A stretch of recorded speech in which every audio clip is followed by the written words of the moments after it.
deter us from our appointed round. You are better than the post office. Well, I want to welcome you to Congregation Beth Adam. I'm one of the rabbis here. I'm Robert Barr. Our other rabbi, Laura Baum, unfortunately, is stuck in traffic. So she thought I could do this without her. She was worried, however, but she said, there we go. So the first thing we're doing here is Shabbat. Shabbat.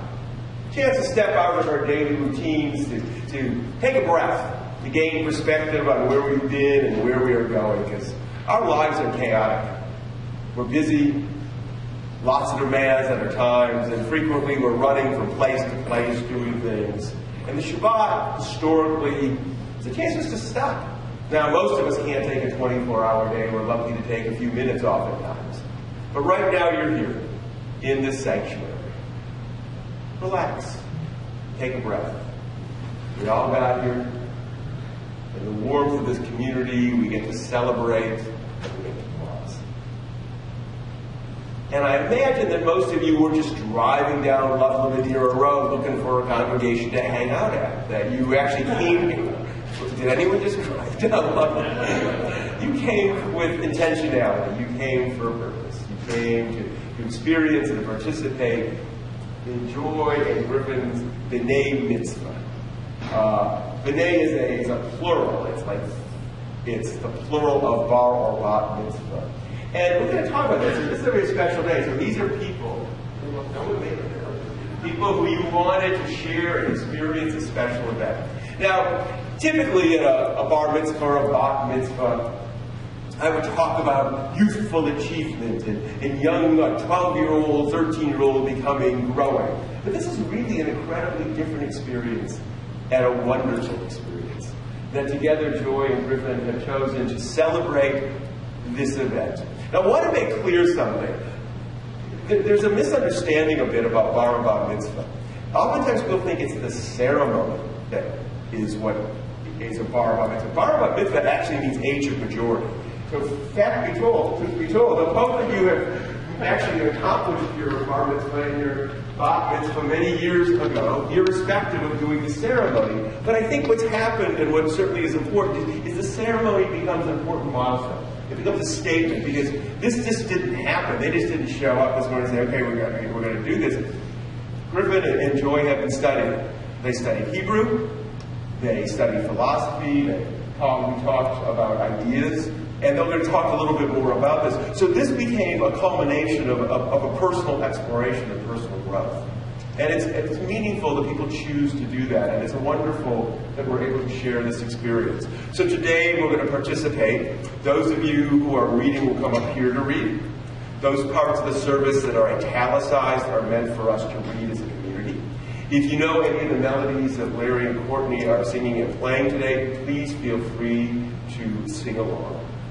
And today we're here to celebrate the ongoing evolution of the Jewish experience, the ongoing evolution of our people. We create new ideas, we create new ceremonies, and we have wonderful moments together. So today we are here in the comfort of this space to celebrate Shabbat and the ongoing evolution of our people. And we begin our service with the words from the Torah, "Matovu ochalecha Yaakov mishkanetecha Yisrael." How pleasant are the tents of Jacob and the dwelling places of Israel.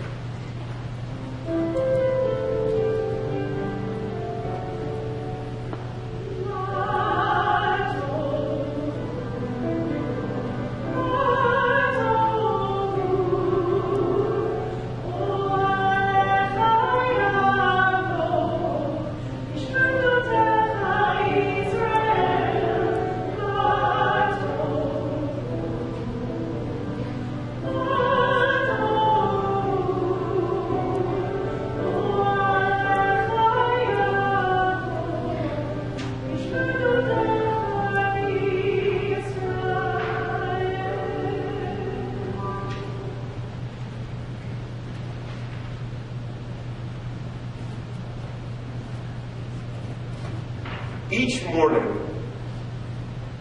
we are confronted with the most common and the most profound of miracles. We awaken with a fresh quota of time.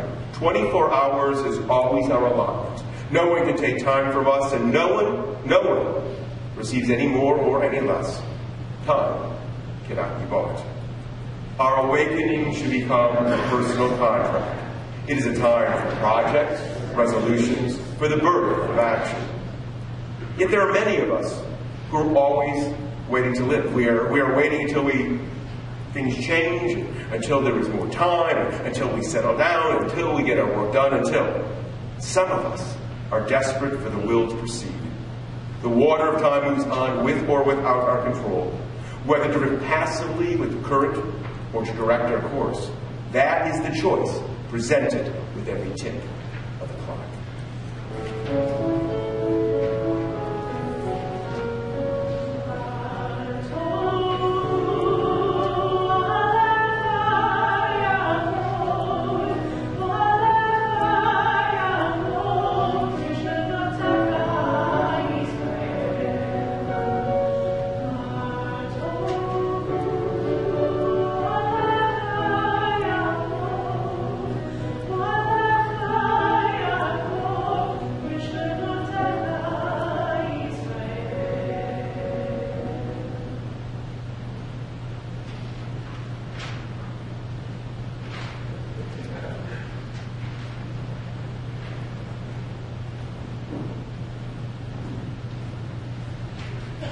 Morning.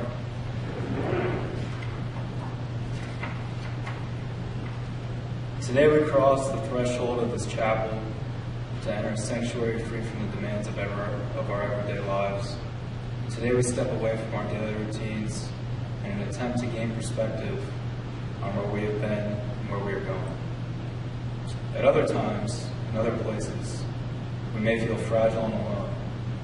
Yet here we join together to find strength, to build community, as we look with wonder at the universe and to seek our place within its vastness. To this place we come to lengthen our perspective. To this place we come to question and explore. In this place we awaken our imaginations. In this place we are frightened of ourselves. Together we share the challenge of an ever-changing world, a world often beyond our control, incomprehensible, and frightening. Together we seek to find meaning, ease our fears, understand our purpose. Together we share the burden, blessing, and responsibility. Today, we join together in the safety of the community as we reflect on our own Jewish heritage. Today we join together in honor and unity as we celebrate the Sabbath.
We are not our ancestors. The events of history have shaped our vision.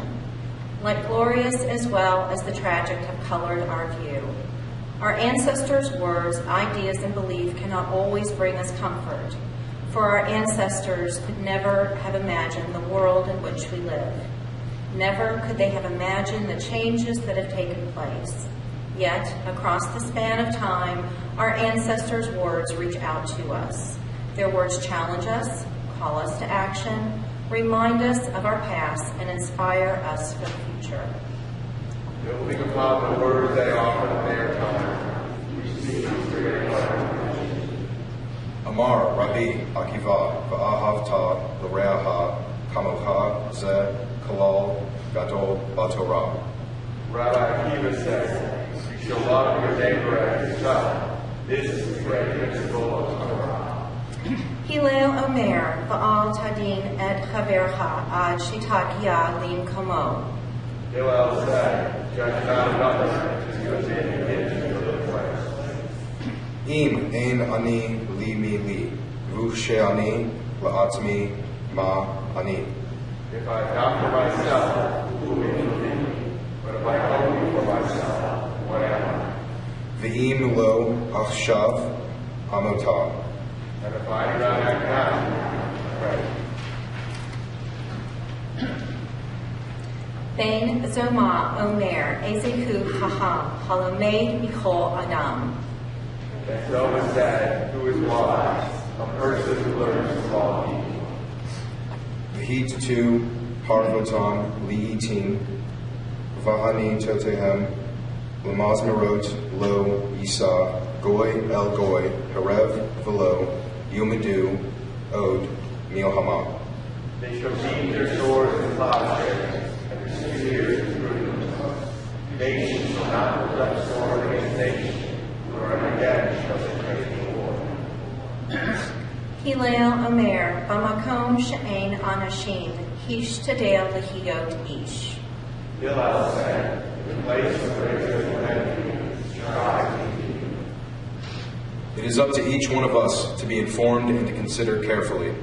But ideas are inert if they are not infused with life through acts of love and kindness. To know where we stand is crucial. To act is to be counted.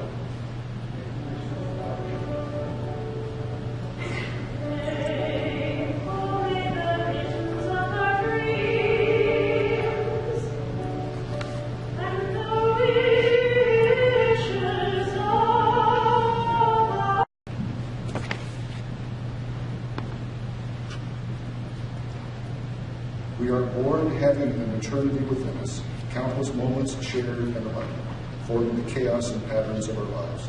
Self-awareness builds and centers our universe, forming the basis of our intellect, creating the essence of who we are becoming. Strive to feel even as The spiritual self emerges, at once seeking, questioning, challenging, confident and uncertain of its place and its vastness. We are on a journey with no clear beginning, a journey continuing to evolve, a journey bringing us to this time and place. For there remains an eternity within us. If you're young enough to experience new things and wise enough to enjoy old things anew.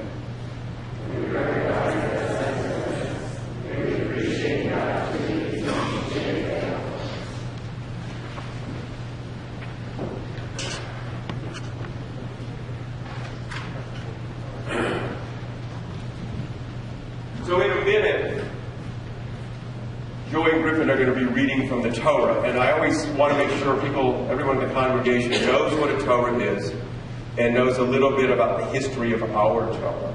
Some of you already know the story, but not everyone does. A Torah is a scroll, and it's in that cabinet over there that we call an ark. It is written on that scroll is the first 5 books of the Bible: Genesis, Exodus, Leviticus, Numbers, and Deuteronomy. That's a Torah scroll. Every Torah scroll, that's all that's written on it, is those first 5 books of the Bible in Hebrew. It's written without vowels, which sounds, if you don't know Hebrew, sounds sort of strange, because as English speakers, we are so dependent upon vowels. We can't imagine a language that doesn't have vowels embedded in it. Hebrew is a language that doesn't have vowels embedded in it. The vowels are little marks that are around the words that were added much later, but there are very specific patterns. So when you read from the Torah, you have to practice with the book that has the vowels, and then you learn to read it without the vowels. It also has no punctuation. So there's no end of verses, there's no beginning of verses. Also in Hebrew, there are no capital letters. So when you read it, it's a string of letters. Oftentimes there are actually good spaces in between the words, but it's a challenge to read a Torah. It's a challenge. If it's a challenge to read a Torah, even more so is it to write it. Because the job of a scribe, which historically have been men, because Judaism, like many traditional religions or ancient religions, tended to place women in second-class roles. Fortunately, that has changed.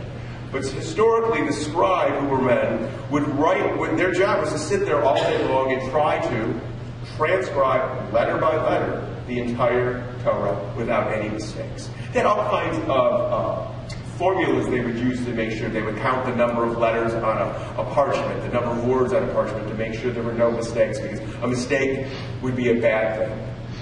And historically, I've been told it takes about a year for someone to write a Torah. They're still writing Torahs. You can watch it done. Certainly in large cities, there are scribes that have shops. Actually, there are scribes that visit Cincinnati to clean Torahs, but they would not typically write one. Now, because every Torah is essentially the exact same thing, right? There's no page numbers on the Torah. The scribe doesn't sign his name to say this is what I wrote it or where I wrote it. If you had 5 Torahs, they'd all look the same, and this Torah probably stretches from this wall of the sanctuary all the way to the other side of our building and probably back. It is quite long. You don't know much about the Torah if all you have is the parchment, because the information about the Torah would have been on the wooden handles. Oftentimes there's like a band on the handles that say, if it was given in honor or in memory of someone, who donated it. May they say the name of the congregation, anything like that. But that would have been on the wooden handles. Once the wooden handles and the parchment are separated, it's hard to have a clear record of where the parchment was from. So we have a problem at Congregation Beth Adam. We know for a fact that those wooden handles are new, but the parchment is old. The parchment Joy and Griffin will be reading from is approximately 180 years old. That's the best guess we have. We know that because of the style of the Hebrew and some of the problems that the parchment has. But more than that, we also know a bit about this Torah because it's part of a very large collection of 1,600 Torahs, which are called either Memorial Scroll Torahs, Czechoslovakian Torahs, or Holocaust Torahs. Those are the names that are used to describe these 1,600 Torahs. They came out of a very dark period of world and Jewish history. World War II, we understand what happened. The Nazis rose up and decided they were going to reshape the face of the earth. They were going to create a totally different world in which they reigned supreme, and those they thought were inferior were going to be killed. They had a specific and clear hatred of the Jewish people, and they sought to eradicate us. They sought to eradicate gays and lesbians, people with disabilities, the Roma people we call gypsies. They destroyed and killed thousands, millions of people. 6 million Jews and 5 million other innocents were slaughtered by the Nazis. That represented 1 out of every 2 Jews in Europe. 1 out of every 3 Jews in the world was murdered by the regime. Their goal was to, for their words, eradicate the world, have no more Jews around. But they wanted to have a museum, because they were going to have a museum of this race that they call this a race, that they were going to eradicate. The museum was going to be in Prague. Ever been to Prague? There's a Jewish museum there. Predates the Nazis, but they were going to move, and they were moving the loot of Judaica to Prague. They took Torahs, pointers, Kiddush cups, Seder plates. The Seder plate out in the lobby that's in our display case is a copy of a Seder plate from Prague. They took all this Judaica and moved it to Prague. And then we know what happens. The Americans entered the war, and finally a horrific war was fought, and eventually the Nazis were defeated. The forces of democracy, the forces of freedom rose up, and after a hard, bitter war, the Nazis were defeated, and the war came to an end. But 6 million Jews were dead, 5 million other innocents were murdered as well, and life was not quite the same in Europe. For the Jews, they were just trying to reconstitute their lives. Some went to Israel, some came to the United States, and some stayed in Poland and Czech Republic, those countries where they were. But all the Judaic was just housed in Prague at this point. Some of it's still there. Some philanthropists from London learned about the fact that these Torahs were in Czechoslovakia. They came to the Czech government at the time and said, you need Western currency. And they bought the Torahs and they brought them to the Westminster Synagogue in London. And there they were housed on the 3rd floor, 1,600 Torahs. And they had to make a decision. What do you do with Torahs? What do you do with Torahs that you don't know who they really are anymore?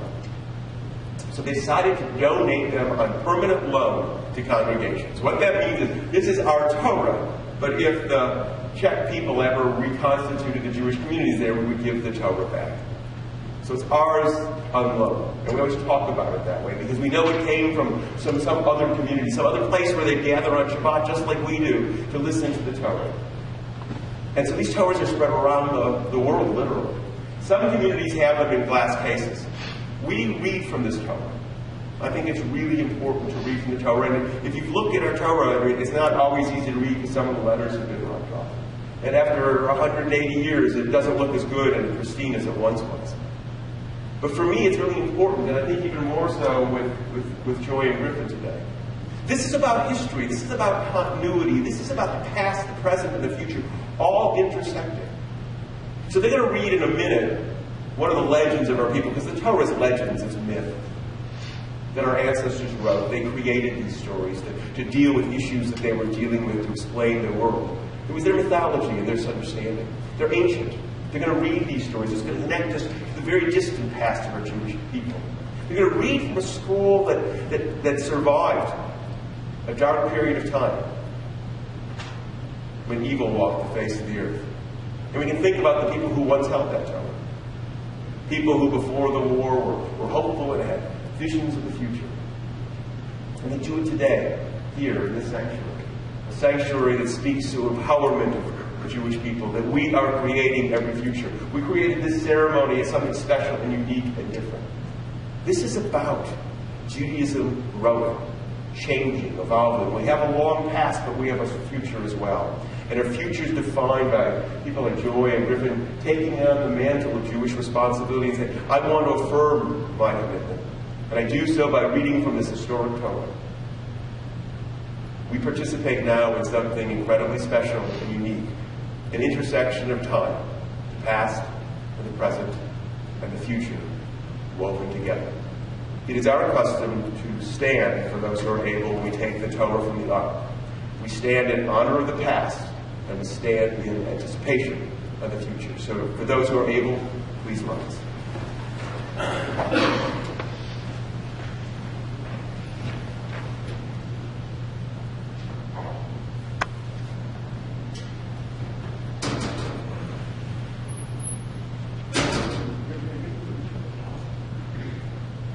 So Griffin did it. We'll just take one moment. Griffin is going to put his grandfather's palace on. Also, one more symbol of this intersection of all these moments coming together, how history gets intertwined with the present and how it begins to also then shape the future.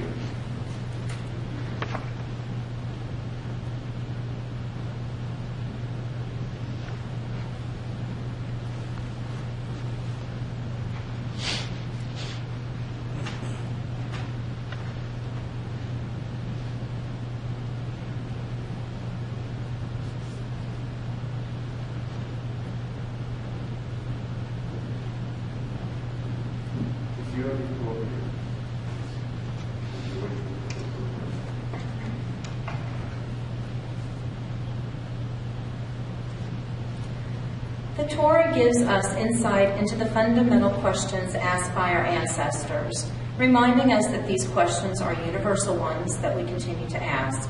We are bound generation to generation by virtue of the search rather than the answers we uncover. Each generation is challenged by the past to find its own meaning, its own purpose. As our ancestors sought wisdom and understanding in their age, we are inspired to do the same. They sought their own answers with sincerity of heart, integrity of mind, passion of spirit. The Torah brings us close to events of the distant past, making us aware of the diverse and complex history of our people. Knowing that no one document can contain all of our people's wisdom, we hold the Torah as a symbol of our search to gain understanding. The Torah is more than the words written upon the scroll. It symbolizes the Jewish experience, the pain and the joy, the sorrow and the hope. The Torah represents the expansive Jewish experience, linking us to past generations, allowing us to assume our place in the evolution of our people. We see our ancestors with sincerity of heart, integrity of mind, passion of spirit. We embrace the Torah with pride and awe, recognizing the responsibility we now carry. We embrace the Torah with respect for our past and a commitment to the future. May we gain insight from its words and from all sources of wisdom. May we be worthy of our task to uphold our Torah with integrity and pride.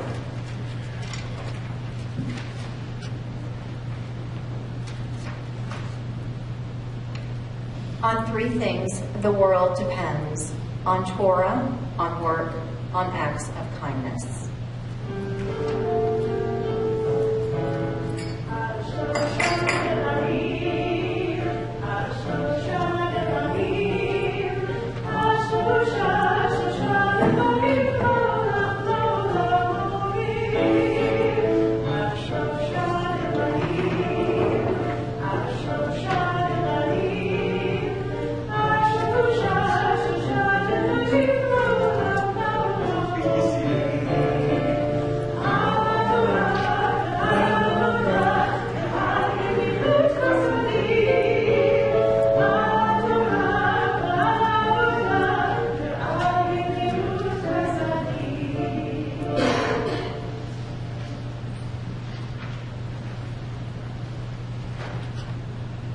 Rivka, Shama'at Bedaber Yitzhak El Esav, Bano Vayalech Esav, Hashadech Latsud Sayid Lahavi.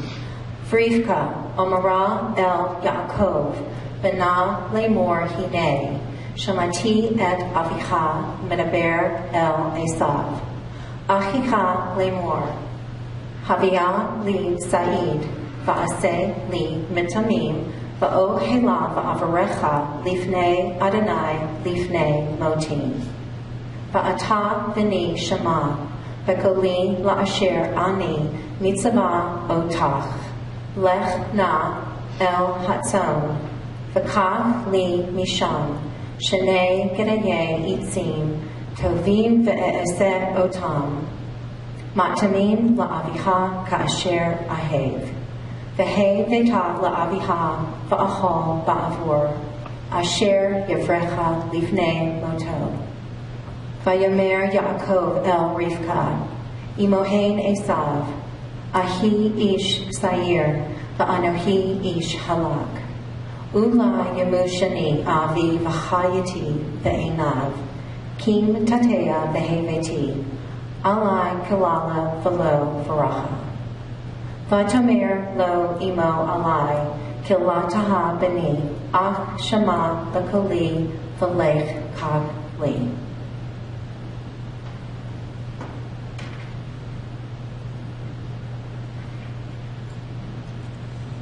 Vayelech, vayikach, vayaveh, leimo, vataas, imo, matamim, ka'asher, ahev, aviv. Vatikach, Rivka, et bigdei, Esav, b'na, hagadol, hachamudot, asher, ata, havayit, v'talbish, et Yaakov, b'na, hagatan. V'et, orod, gedayeh, ha'izim, hilgisha, al yadav, v'al chelkat, savarav, Vatitain et hamatamim ve'et halachem asher asiti biyad Yaakov b'na vayavo el aviv vayomer aviv vayomer hineni mi ata b'ni vayomer Yaakov el b'no Anohi, Esav, Achoracha, Asiti, Ka'asher, Dibarta, Ela Kuna, Shava, V'achla, Mitzedi, Ba'avur, Tavarachani, Nafshaha. Vayomer, Yitzhak, El Beno, Mazeh, Miharta, Limso, Beni, Vayomer, Ki, Higra, Adonai, Elchecha, Lefana, Vayomer, Yitzhak, El, Yaakov, Geshana, Va'amushna, Beni, Ha'ata, Zeh, Beni, Esav, Imla.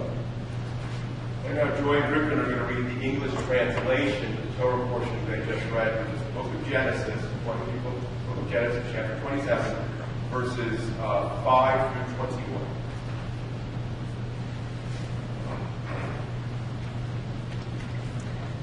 Rebekah had been listening as Isaac spoke to his son Esau.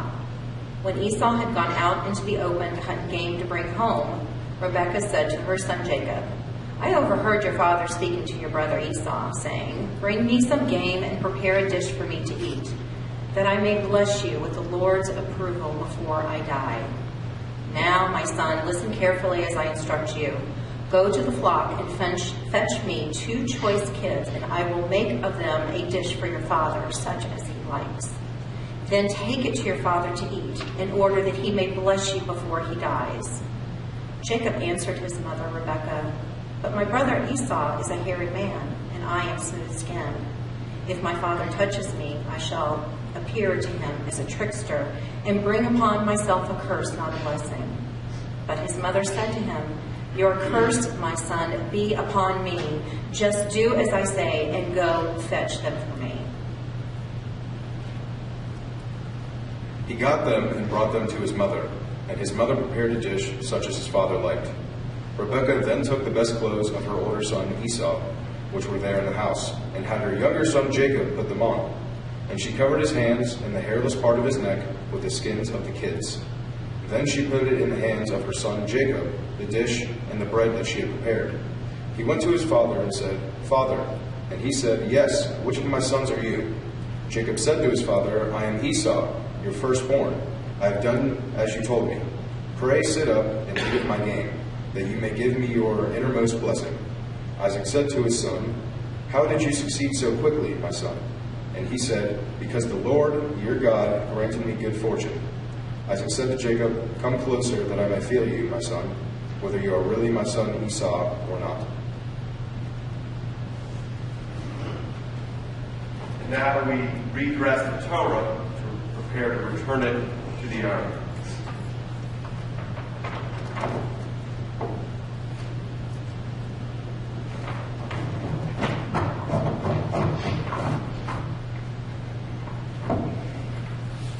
We cover the Torah with the colors of the season and images of nature.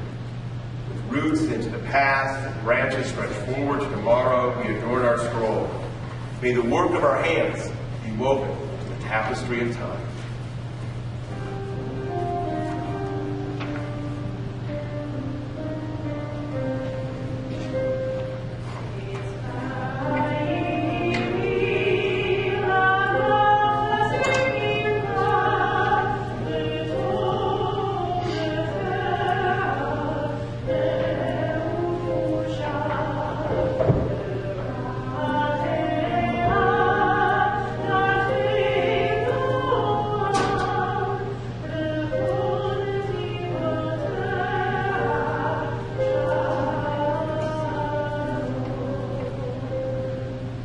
Hillel said, "What is hateful to you, do not do to your neighbor." This is the whole Torah. The rest is commentary. Go. Step.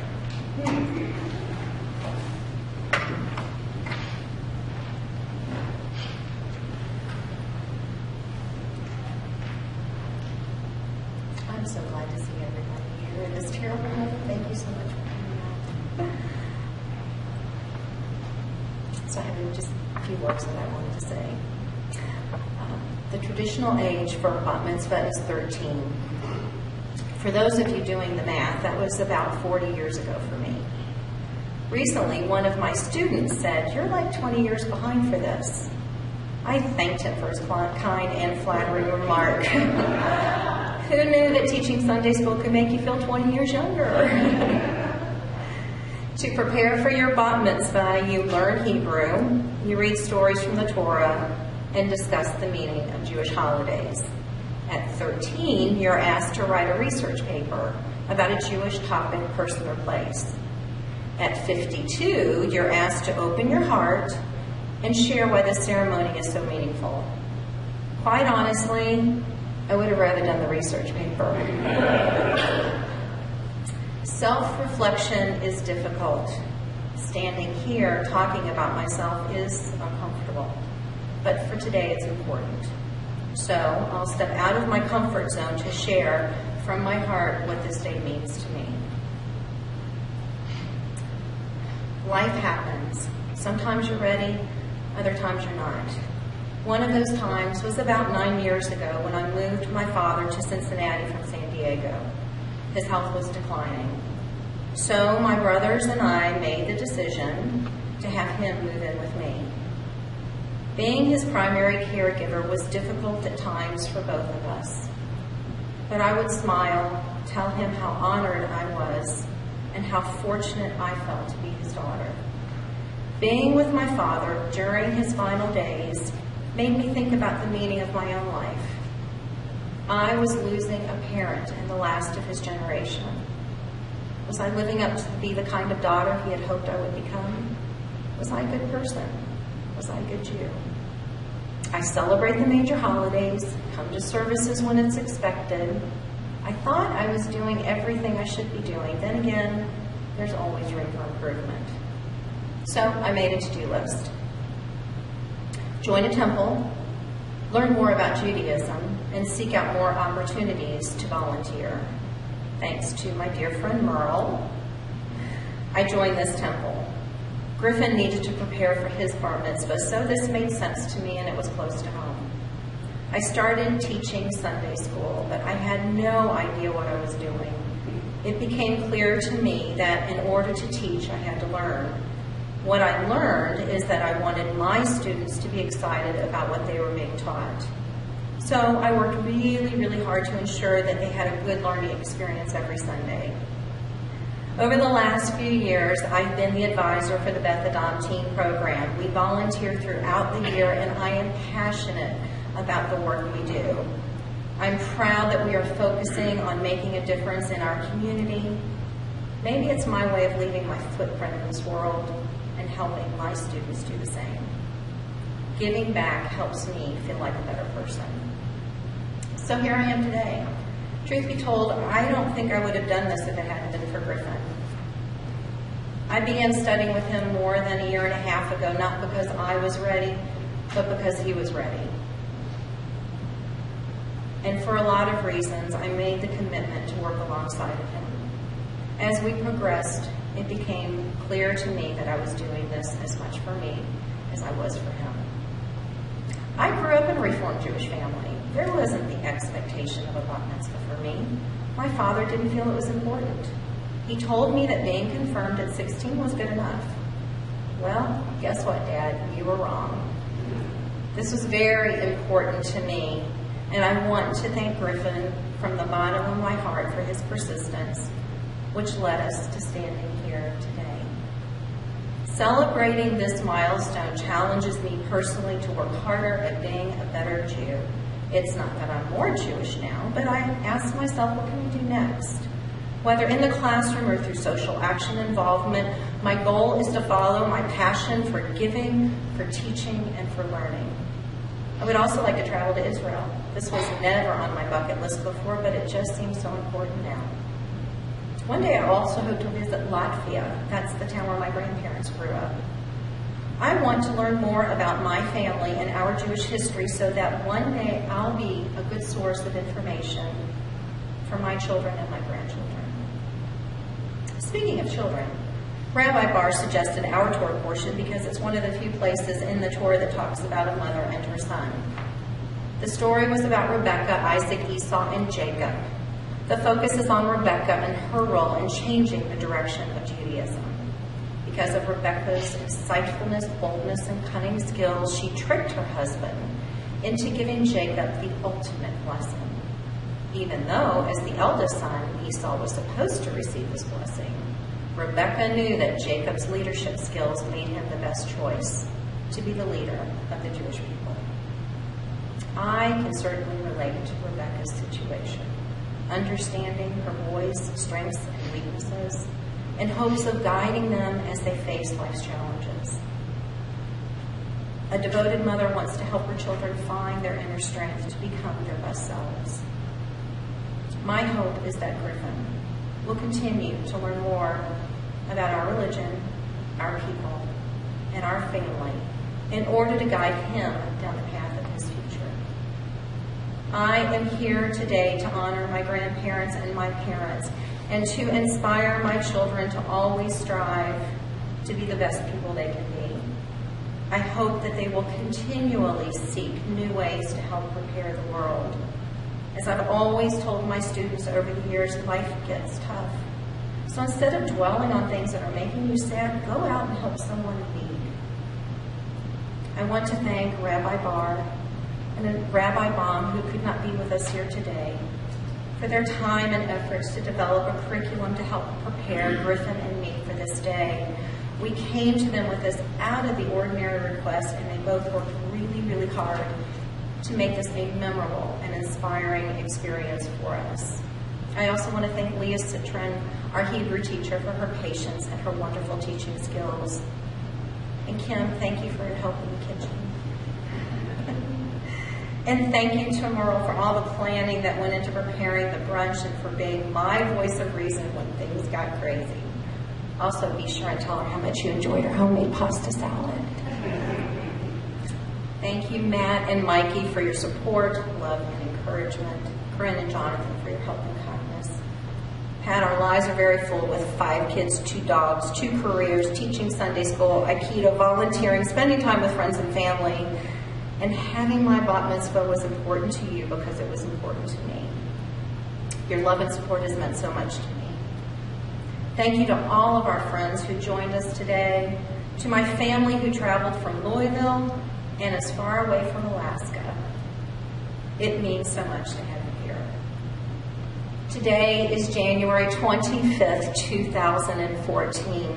As I stand here today, I am reflecting back 18 years ago. This was one of the most exciting days in my life because I welcomed my beautiful baby boy Griffin into this world. Happy birthday. I want to say a huge thank you to you for allowing me to share this experience with you. In the fall, you will be leaving for college, and I will always cherish this time we had together. I'm so incredibly proud of the man standing before me. Days when we belonged to Wise Temple. Once I got into 5th grade, I figured it was time that I got my Hebrew lessons so I could study for my bar mitzvah. However, when my parents joined 2 different temples, it became difficult as to where I would have my bar mitzvah. Year after year, I kept asking my parents to sign me up for bar mitzvah classes to learn Hebrew and such, but nothing ever happened. This made me very upset. I was disappointed and confused at the fact that I was never signed up for classes. At that point, I think I was about 12, and that's when I just gave up. In my mind, I thought this problem was never going to get resolved, and I figured that if I was never going to get a bar mitzvah, I was never going to be a real Jew. That's when I decided to embrace my Judaism in a very non-formal way. I played football in middle school, and we had a meet the team night to know all of the players on every fall sports team. For football, we got to say our name aloud on a microphone to the whole audience.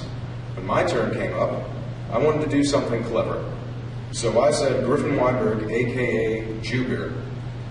The people liked it and they laughed, so I figured I could carry on with this. In 7th grade, I made my Facebook account and needed to create an email account.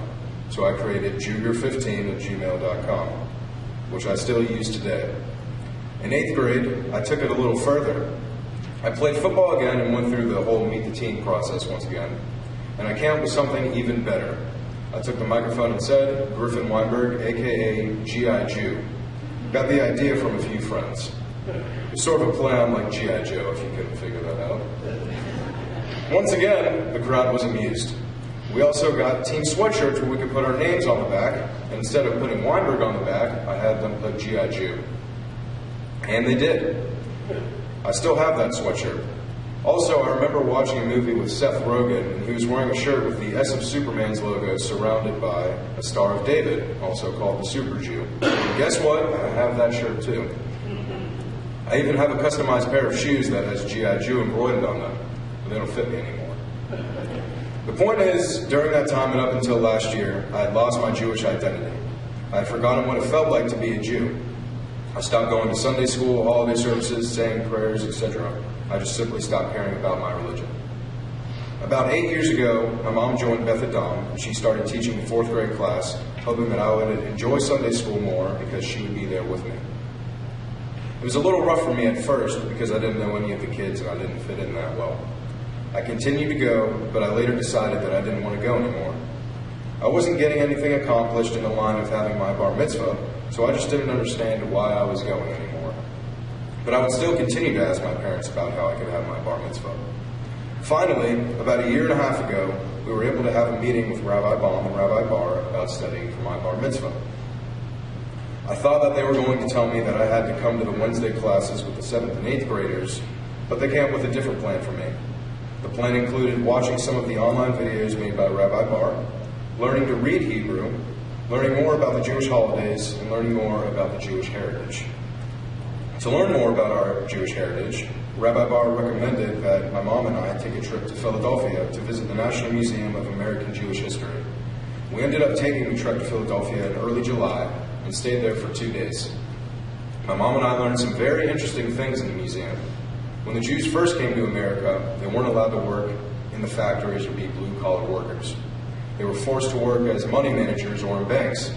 The fact that these Jewish people were pushed into these financial roles could be where the stereotype of Jews being frugal with their money came from. Other than going to the Jewish History Museum, my mom and I spent the rest of our time touring the historic buildings and areas of Philadelphia. I can't believe that the day is finally here that I'm having my bar mitzvah. My mom and I started training for this day in October of 2012, and we finally made it. The most interesting part of this whole process for me was learning the Hebrew. I remember when we had our first lesson with our Hebrew teacher, Leah Citron. She handed us our Hebrew books. I looked at it and thought I would never be able to learn it. We would meet every Sunday, and every time, Leah would teach us 3 or 4 new letters. I was so excited when we finished learning all the letters in the Hebrew alphabet and was proud of myself for sticking through the whole way. But when Rabbi Bar gave me my Torah portion, I wanted to explode. I thought I was never going to be able to learn that. But with all the work that I put in and the help that I got from my mom and Rabbi Bar, I was able to knock it down. Finally, I would like to say thank you to everyone that has helped me in this journey. I would like to thank Rabbi Bar and Baum for taking their time to create a plan for us to get to this day. I also want to thank Lee Citron for seeing us every Sunday for a few months to teach us our Hebrew, even though she could not be here with us. And I would also like to thank my mom for being a part of this with me. It would have been tough to do it by myself, and I'm glad she could be here with me. I'm also glad to see that everyone can make it out here. Family, step family, as far as Alaska, friends, old friends, and even those people who helped Loveland High School get one step closer to winning the state.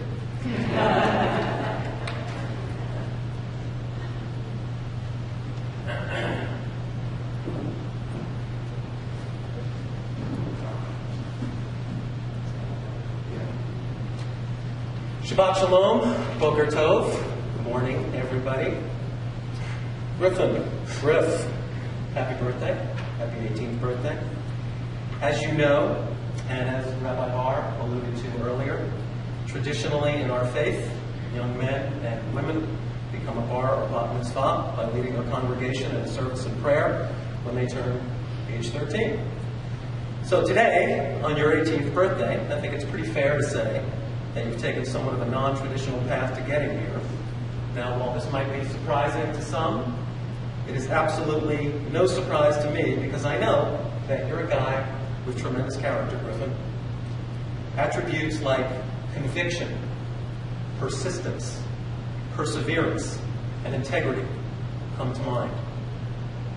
And it sometimes takes those kinds of character traits to accomplish a goal or objective at a time when some might think that window has passed us by. And Griff, these attributes come very naturally to you, I think. But I would encourage you to embrace and be aware of them always. They will definitely serve you well as you graduate this year and on to college. But, of course, these are not the only attributes that you possess, Griffin. You have many. These are just a few. And at the risk of embarrassing you, which, by the way, is another fine tradition of our faith, parents embarrassing children, I didn't bring it with me today, but as you know, there is a poster that hangs on our refrigerator at home. We walk by it every day. And it dates back to your elementary school days. First grade, you have a good memory. And that poster simply has your name, G-R-I-F-F, and there are descriptive words for each initial. G for genuine, R for reliable, I for inspiring, F for friendly, and F for funny. Amazing how a first grader can come up with words like that. Well, I don't recall, but I think you're telling me now that you came up with those words. I thought maybe it was a teacher or some of your students or even yourself. Whoever it was very prophetic, because you are all of those things and more. You are definitely genuine. You are your own person. And I encourage you to be your own person from here on out. It will serve you well. Reliable. I can't speak for your mom, but I'm guessing that she would agree with me in saying that you're one of the most reliable people I know. There isn't anything that I can ask you to do that you don't follow through on, for the most part. Inspiring. When I hear inspiring, Griffin, this is a word that very much describes you. All you have to do is think back to all those lovely high school football games this year. And of course, I went to all of them. And while I was interested in the football, I always had my eye on you. And I found no more inspiring person in the crowd amongst his classmates and even with the adults in the crowd during the playoff games this year than you. You inspired thousands of people on multiple occasions. Friendly, goes without saying, Griffin, you're just a friendly guy. Who wouldn't be your friend, right? Look at all of your friends here today. And funny, you have a very dry sense of humor, which perhaps only I can fully appreciate, but it's a great sense of humor. And obviously you displayed that today. And again, that will serve you well. Also, as you know, traditionally in our faith, becoming a bar or bat mitzvah is a time of very great pride for family, especially parents and grandparents. So I'm sure it would come as no surprise now to you that Mom and I are very proud of you. I think I can speak for her in saying that. And particularly since she happens to be sharing this occasion with you today. So congratulations to her as well. It is, however, regrettable that your grandmother Barbara, your grandfather Robert, and your grandfather Mike are no longer with us. May they all rest in peace. And here to celebrate with you today. And then, of course, your grandmother Lois is unable to be here in person due to illness down in South Florida with a broken back for the most part. As you know, in speaking with her this morning, she wishes she could have been here to celebrate with you. And of course, she sent you a little something to express how very proud of you she is, which again is another fine tradition in our faith. While it's unfortunate that none of your grandparents could physically be here today, Griffin, true to your character, you did a really admirable thing by wearing my father's prayer shawl today, your grandfather Mike, his tallit during the service. And as I had shared with you, he knew he wasn't doing well in the last years of his life. And he would always say over and over and over again to me, and of course you hadn't been born by that time, that all he wanted to do was live long enough to see his grandchildren become a bar or bat mitzvah. Of course he didn't know that you and Mikey were coming along. So, very admirable, Griffin, and I'm very proud of you and thankful to you for doing it. From my perspective, and true to your character, it's a wonderful thing to realize one of your grandparents' last wishes this many years later.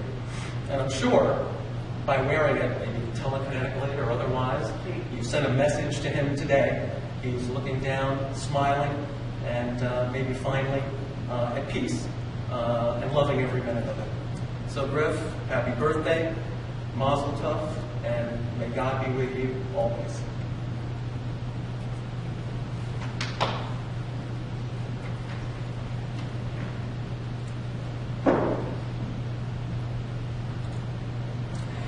The ways of our ancestors shed light upon the present. Rooted in tradition, we feel joined, an inseparable part of the human experience. But unchallenged conventions can also lead us into the shadows of dogma, occupying us with distant memories while present goes unnoticed, and the future sits bound and blindfolded. We cannot stay immersed in our past without losing the way. In each generation, our survival depends on the creative gifts of sensitive children who know they will someday be ancestors. Unshackled and with eyes open to all possibilities, we accept the challenge to create our own future. The chain still remains unbroken. It still remains. What was that prayer?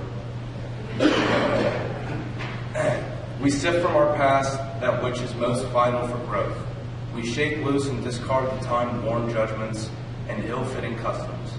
We keep alive the distilled essence, the fundamental truths of our collective experience. We respect the sage, reward the inventor, and embrace the poet. We decide our own precarious path with every step we have a choice, and every act we choose alone.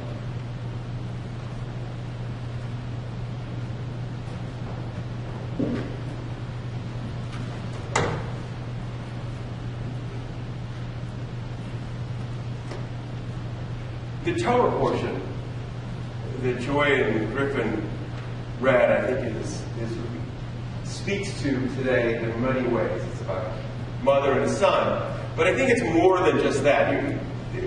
Joy alluded to it. In Jewish tradition, as it was articulated in the Torah, the sort of lineage was a patriarchal society, right? It was a society that went from father to oldest son. The problem was that's where it was supposed to go. But Rebecca knew that it wasn't good. That Esau, while she loved her son Esau, wasn't the son that should carry on the future of the Jewish people, that he would take it perhaps in the wrong direction and end up passing. So a woman figured out the future. Now, that's radical. It really is. In Judaism and most ancient religions didn't treat women very well. But so our ancestors wrote this really interesting myth that they talked about. They could have written any story they wanted. They wrote these stories. They created them. And they said, a mother has insights. A woman has knowledge. And the future of Judaism depends on that knowledge and that insight. It's that creativity that allowed Judaism to move forward. If that tradition had prevailed, Judaism would have failed. If tradition had prevailed, Judaism would have failed. Our ancestors told us that we have to break with tradition in the name of Rebecca. They told us that only when we are creative, that we use our insights and knowledge, can Judaism move forward. That following the past is not the future. And that's what I like that Torah portion is. I like the fact that it's about a mother and son. I like it was a strength about a woman. I like it was about creativity. That we need to figure out new ways to do things when new ways are demanded. And that's what today is. Griffin, because of circumstance, you didn't have a chance to have your bar mitzvah at 13. And somewhere inside of you, you had this passion. You didn't want to let it go. Maybe let a flame got a little dim for a while, but you figured out ways to sort of play with it, with nicknames and things like that. But it was there. It was always inside. It was like a pilot light on a gas stove. It was always burning. It was there somewhere in the background. And that inspired came to this moment. And then a mom had this opportunity and insight. Joy had been teaching and working as a great teacher. Really, really great teacher. Our youth are fortunate to have you. And you did something together. You said, we want to do this. And rather than saying, Mom, no, you can't. 13 years old, 33, I think, by the math I did. Joy's 33 to 20, 33. Oh, it's just way too late. We said, is there a way to create an opportunity that's meaningful, special, different, unique? And Frank, truth be told, rabbis, what we do is fiddle in the background a bit, and you did the work. You did the work. This day would have been empty without you. Without the two of you writing about yourself, opening yourself up. And I know, Joy really that she was willing to do that was a stretch. But that's what a bar mitzvah was all about. It is about stretching. Whatever age we are, trying something new, finding something awakening. And together you explored. You explored Judaism. You explored family. You explored continuity. And frankly, this to me is very heartening. The Jewish world is struggling right now. You read all the statistics, the Jewish world isn't doing great. It says. But this is the kind of moment and the kind of opportunity that says, wow, I think we can do it. I think there's creativity, and it's not, and it can happen at any time. Unfortunately, oftentimes, bar bat mitzvah, the 13-year-old bar bat mitzvah is the end of a lot of Jewish kids' experience. They get a bar bat mitzvah, they say, I'm done, I check out. You didn't do that either. It wasn't about an age, it was about being engaged. And I'm hopeful and I'm confident that your engagement will continue. It's not going to end today. You're going to be teaching religious school. It's not going to Rabbi Bob wanted me to make sure I said that. Griffin, I hope you remain engaged. You're going to go off to college. You're going to have a chance to explore all kinds of things. Hopefully you'll explore your Jewish identity there as well with all kinds of people. And that's the hope. That with creativity, a sense that we don't have to be simply bound by the past, but we be inspired by the creativity of our ancestors, a willingness to keep on reshaping that which is vital. Because Judaism becomes more vital as we shape it. Here at our congregation, we talk about that a lot. About the idea that Judaism has to remain relevant, that we have to be creative. And we're inspired by Rebecca.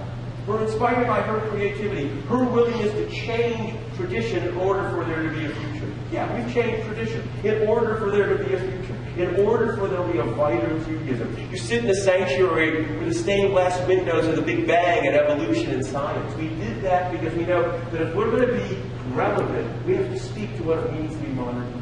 You're both a part of it. And you shared that with us today. And we are privileged to be here. Oftentimes I watch people speak from the Bima and they thank everyone for coming. But I have to say, I think it's us that has to thank you. You created this event. You did the work. You allowed us to share in something that is special and unique and profound. And it's we, those of us in the congregation, who are inspired and moved and taken with this moment. You gave us a very special gift, and we want to thank you for that. We appreciate it. And this is a moment, though, that we will hold in our hearts for many years.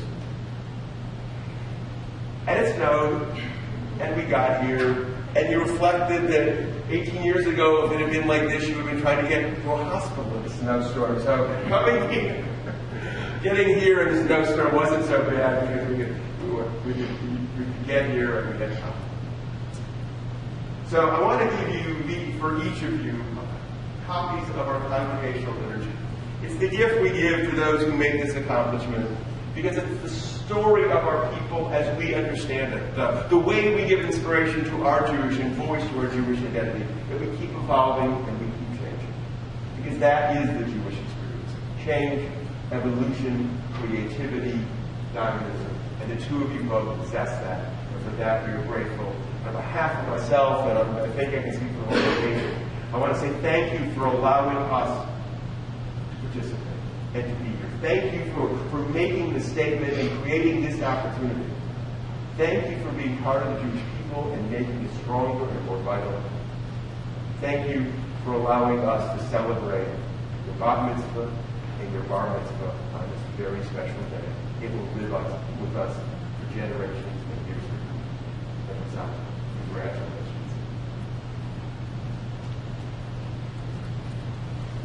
We continue our service on page 9.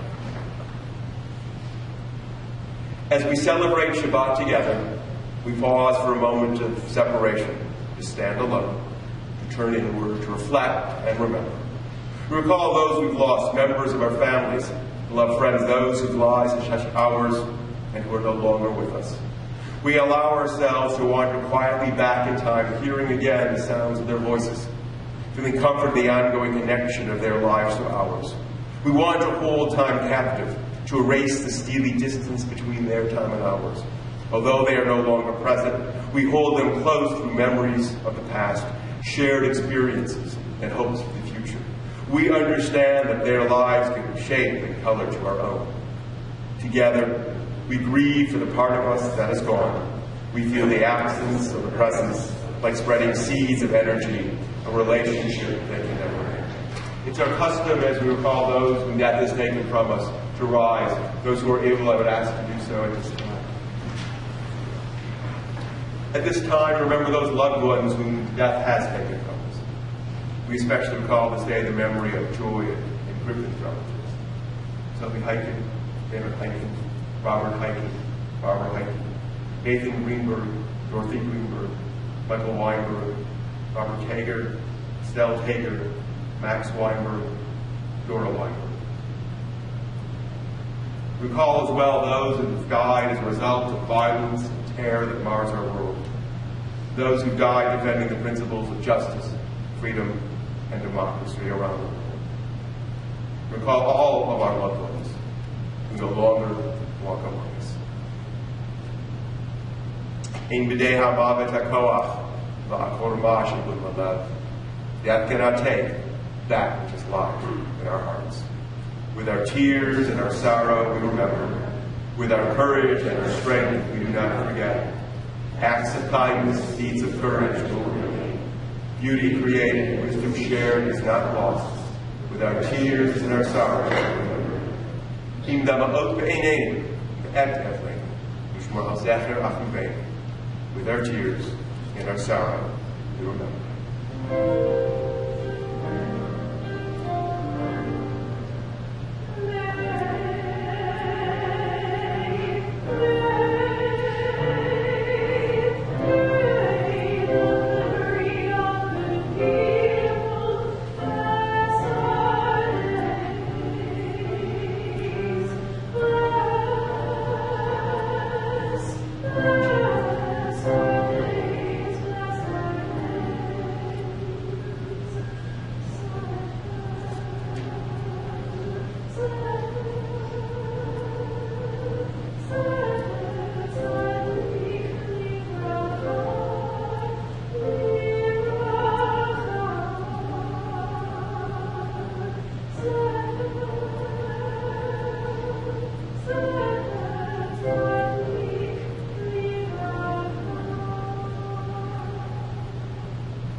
Please be seated.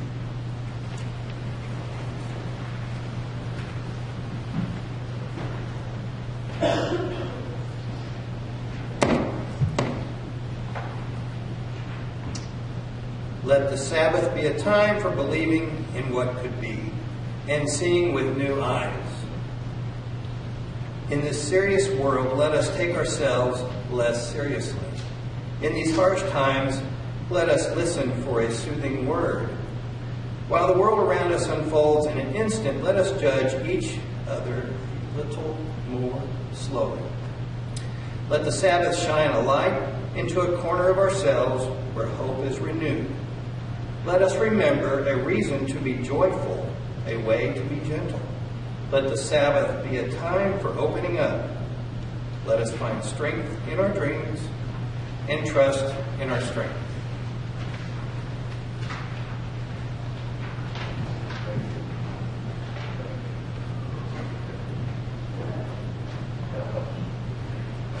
Okay? We celebrate the fruit of the vine, found in nature. We live this cup, we sip this wine.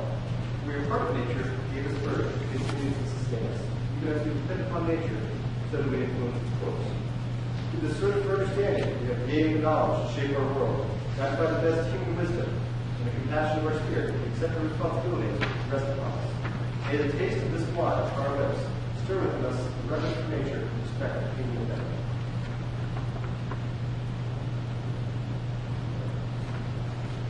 Baruchim, Ha'ayim, Ba'olam. Blessed is the light of the world. Baruchim, Ha'ayim, Ba'olam. Blessed is the light of the world. As fingers of the holly intertwine, so do we join in our daily the common command, sharing fruits of our labor, cherish that of the created and receive effort. For it is God's word of our hands, strengthening the spirit, provision for hope, that our dreams are woven into that spirit. We celebrate the accomplishments of yesterday and today, anticipating the possibilities of tomorrow. May the sharing of this knowledge strengthen our bonds with others who walk upon this earth. Baruch Hamal Hapedi. Blessed is the work of our hands. Baruch Hazon Ha'adam. Blessed is the fruit of our hands. Baruch Lechem Ha'aretz. Blessed is the bread of the air.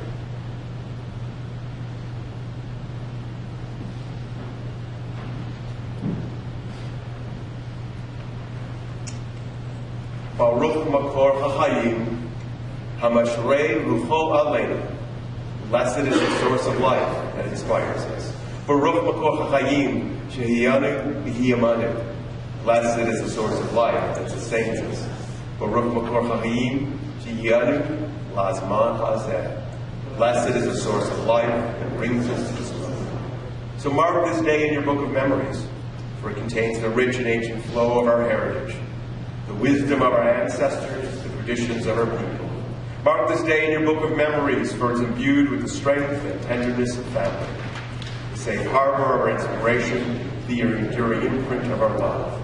Mark this day in your book of memories, for it is woven with the text of life, the end of the week and its beginning, the burdens and the pleasures, the reaching back and the building forward.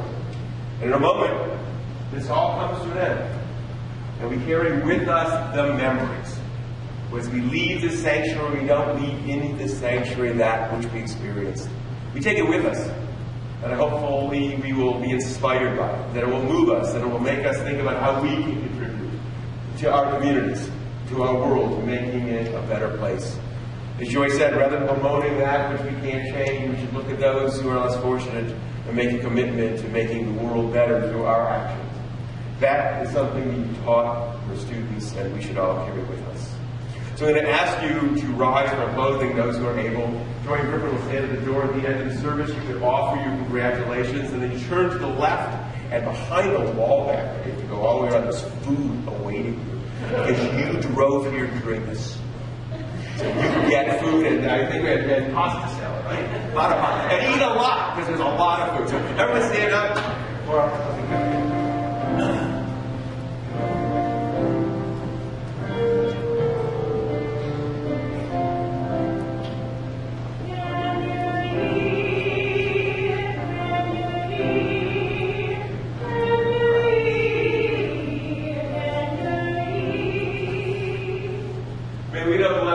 Those who are near, and may we do blessings those who are far.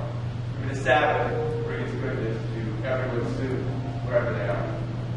May we do blessings today, and may we do blessings tonight. May help be for our children, and all things will be right. May we do blessings that are coming. May we do blessings when we depart. And may we live